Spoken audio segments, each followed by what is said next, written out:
Totoo ngang hiwalay na ang celebrity couple na sina Kim Chu at Sian Lim. Ang kumpirmasyon ng malungkot na balita ay ibinandera na mismo ni Kim sa kanyang Instagram post. Ibinahagi ng aktres ang ilang sweet throwback pictures nilang dalawa kalakip ang isang mahabang mensahe. End of a love story. It took me a while to say this until today, panimula niya sa caption.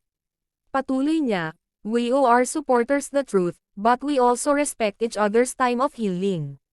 In a relationship, love is always a significant factor, but sometimes love is not enough.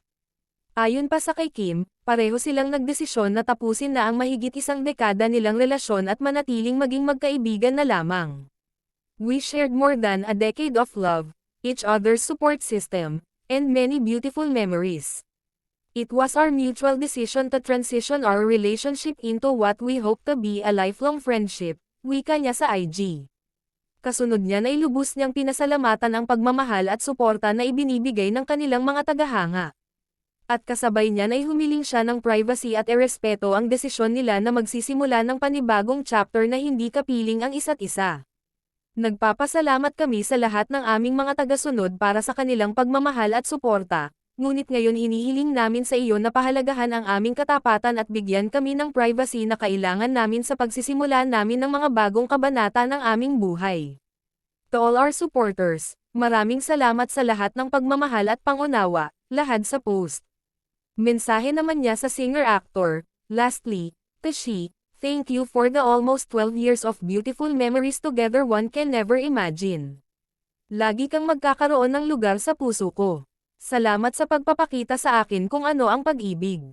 Sa pagtatapos ng kabanatang ito ng ating buhay, hinihiling ko ang kabaitan at paggalang ng lahat. Umaasa ako na ito ay linisin ang lahat habang lahat tayo ay sumusulong sa ating buhay. Magugunite kamakailan lang nang mag-trending si Kim sa gitna ng kontrobersyang hiwalayan nila ng longtime partner. Ito ay matapos usisay ng Diamond Star na si Maricel Soriano ang kanyang current love life. Diretsahan siyang tinanong ng Diamond Star tungkol sa estado ng kanyang love life. Ang dami-daming nagbubulungan, kamusta raw ang love life mo? Musisa ni Maricel sa aktres. Halata sa naging reaksyon ni Kim na siya ay nabigla at hindi na muna nakasagot. Biglang napahalakhak si Kim at sabay sabing, ang love life ko ay nakahang ngayon. Matatanda ang kasabay ng confirmed breakup ng dating magjowa na sina Catherine Bernardo at Daniel Padilla ay usap-usapan din ang breakup rumors ni Kim at Sian.